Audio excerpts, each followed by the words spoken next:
আসসালামু আলাইকুম, সবাই কেমন আছেন? আশা করি সবাই ভালো আছেন। স্বাদ ও স্বাদের গল্পের সাথে আবারও আসলাম আপনাদের জন্য স্বাদ ও লাবণ্যময় প্যাকেট মশলা দিয়ে আজকে দেখাবো গরুর মাংস ভুনো। সো দেখার জন্য সবাই আমার সাথে থাকুন, আমার ফেসবুক পেজে লাইক করুন। এখন দেখাবো আপনাদেরকে মজা করে প্যাকেট মশলা দিয়ে একটু গরুর মাংস রান্না করে। তো আমি 1 কেজি গরুর মাংস এখানে কেটে ধুয়ে নিয়েছি ভালো করে, আর একটা পেঁয়াজ আমি এখানে একসাথে নিয়ে নিয়েছি। আজকে যে প্যাকেট মশলা দেবো সেটা হলো এইটা, এই প্যাকেট মশলা দিয়ে আমি আজকে গরুর মাংস রান্না করে দেখাবো। আমি প্যাকেট থেকে মশলাটা নিয়ে নিচ্ছি। দিচ্ছি আমি আদা রসুন বাটা পরিমাণ মতো, হলুদ পাউডার, তাহলে একটু কম হবে, আমি মরিচ পাউডারটা একটু কমই দিচ্ছি। দিয়ে দিচ্ছি গরম মশলা পাউডার, দিয়ে দিচ্ছি সামান্য জয়িত্রী পাউডার অ্যান্ড জয়ফল পাউডার, দিচ্ছি স্বাদ মতো লবণ। আচ্ছা, এখানে শেষ সর্ষের তেল। আমি আজকে সর্ষের তেল দিয়ে রান্না করে দেখাবো মাংসটা। এখন এটাকে আমি ভালো করে হাতে মেখে নেব। মাংসটাকে আমি হাতের সাহায্যে ভালো করে মেখে নিলাম। এটাকে এখন 2 ঘন্টার মতো আমি একটু রেস্টে রাখবো। আপনারা চাইলে কিন্তু সাথে সাথে বসে দিতে পারেন। যেহেতু আমার সময় আছে তার জন্য আমি একটু রেখে দিচ্ছি 2 ঘন্টার জন্য। সো 2 ঘন্টা পর আমি ফিরে আসলাম। এখন আমি চুলোয় এটা বসে দেবো রান্নার জন্য। দিয়ে আমি ঢাকনাটা ঢেকে দেবো আর মাঝে মধ্যে নাড়াচাড়া দেবো। ঢাকনাটা তুলে নিয়ে মাঝে মধ্যে কিন্তু নাড়াচাড়া দিতে হবে। আর দেখতেই পাচ্ছেন মাংস থেকে কিন্তু একটু পানি ছাড়ছে। এই পানিটা দিয়ে ভালোভাবে আমি মাংসটাকে কষায় নেব। আর এই মাংস রান্না করতে কিন্তু তেমন একটা সময় লাগবে না, যেহেতু আমার এটা মাংসটা আগে থেকে 2 ঘন্টা একটু মেখে রাখা ছিল। তো 2 ঘন্টা পরে যখন আমি এটা চুলোয় বসে দিচ্ছি, দেখবেন যে এটা আমার অন্যান্য সময় যা রান্নার টাইম লাগতো সেই তুলনায় একটু কমই লাগবে। সো আমি এখন এটাকে আবারও ঢাকনাটা ঢেকে চুলোটা একটু কমে দিয়ে রেখে দেবো। দেখতে পাচ্ছেন এতক্ষণ ধরে মাংসটাকে একটু কষায় নিলাম, আর কষাতে কষাতে তেলের উপর উঠে গেছে, সুন্দর একটা স্মেল এসে গেছে মাংস থেকে। তো বলে বোঝাতে পারবো না, আপনারা বাসায় এভাবে রান্না করে দেখেন তাহলেই বুঝতে পারবেন। সেটা ভালোভাবে কষানো হয়ে গেছে, আর আমি এখন দিয়ে দিচ্ছি রান্নার জন্য করে একটু গরম পানি দিয়ে দিলাম। আমি এখানে গরম পানি, এই পানিটা দিয়ে রান্না করে নেব আর একটু ঝোল ঝোল করে রেখে দেবো। আর এখানের জন্য স্পেশালি যেটা থাকবে সেটা কিন্তু স্পেশাল লাস্টে দেখাবো আপনাদেরকে কী দেবো এখানে। এখন আমি ঢাকনা দিয়ে এটাকে রান্না করে নেব।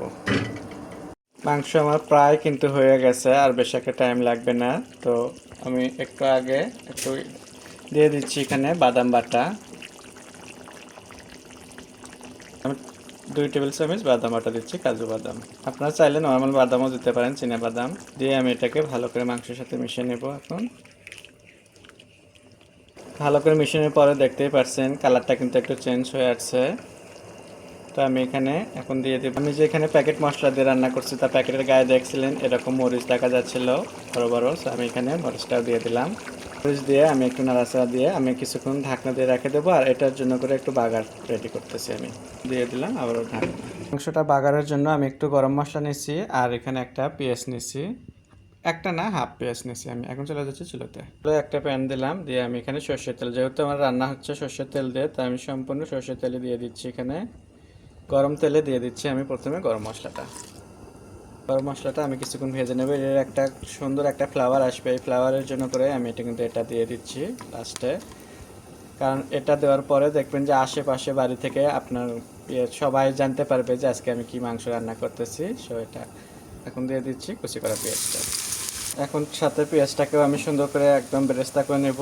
আর এটার যে ঘ্রাণটা আসবে, যে কোনো এইভাবে বাগার কিন্তু আপনার যে কোনো মাংসতে দিতে পারেন, খাসি মাংস, আমি দিচ্ছি গরুর মাংস, কিংবা মুরগি মাংসতেও দিতে পারেন, তাহলে কিন্তু একদম সুন্দর একটা ঘ্রাণ আসবে। আশেপাশে বাড়ির লোকেরাও জেনে যাবে যে আমি মাংস রান্না করতেছি, কিংবা আপনারা মাংস রান্না করতেছেন এরকম। মাঝে মধ্যে একটু মাংসটাও নাড়া দিয়ে দিচ্ছি এই ফাঁকে, দেখতে পারছেন এটা। আর কিছুক্ষণ রান্না হবে, ততক্ষণে দেখবেন যে এটাও সুন্দর একটা তেলের উপর উঠে যাবে। বাগারের পেঁয়াজটারও সুন্দর একটা কালার এসে গেছে, দেখতে পাচ্ছেন। এটাকে আমি আর একটু কালার করব, এটা যত একটু বেশি কালার করবেন তত ঘ্রাণটা বেশি হয়, সেই জন্য করে আমি কালারটা একটু কড়া নিয়ে নিচ্ছি। সো বাগারের পেঁয়াজ হয়ে গেল, আমি এখন মাংসটা দিয়ে দিচ্ছি, দিয়ে আমি একটু ঢাকনা দিয়ে রেখে দেবো কিছুক্ষণ। ঢাকনাটা তুলে এখন আমি আবার মাংসের সাথে মিশিয়ে নিচ্ছি এটাকে। সো আজকের মেসেজটা ছিল এরকম। সো প্যাকেট দিয়ে আমি রান্না করলাম।